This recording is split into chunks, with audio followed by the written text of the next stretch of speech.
Vertex AI Agent Builder Tutorial and Review for BU. Want to build a production-ready AI agent that can actually do things, like book flights, or search your company's private data without writing a single line of code? In 2026, Google's Vertex AI Agent Builder has become the gold standard for agentic AI, moving beyond simple chatbots to create autonomous assistants.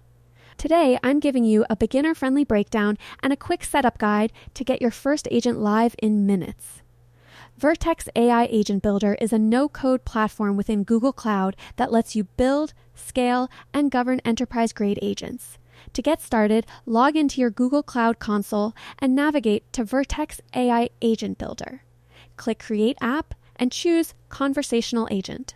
Give your agent a name, like Support Pro, and a persona description. The magic happens in the Data Store step. Click Create Data Store and link it to your website or a Google Cloud Storage bucket filled with your PDFs or docs. This grounds your agent in real facts, preventing it from making things up. Finally, use the instructions panel to tell your agent exactly how to behave. Then hit Publish to get an embeddable widget for your site. Here is an expert review. Vertex AI Agent Builder is incredibly powerful because of its grounding capabilities and its agent-to-agent A2A protocol, which allows different agents to talk to each other to solve complex tasks. However, keep an eye on the pricing.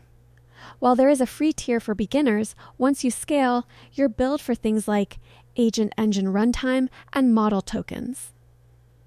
My pro tip: always set a Google Cloud billing alert before you go live to avoid any surprise charges if your agent goes viral. That's your fast track guide to the world of AI agents. If you're ready to stop chatting and start automating, Vertex AI is the place to be. If this overview helped you, hit the like button and subscribe for more 2026 AI tutorials. What kind of agent are you planning to build?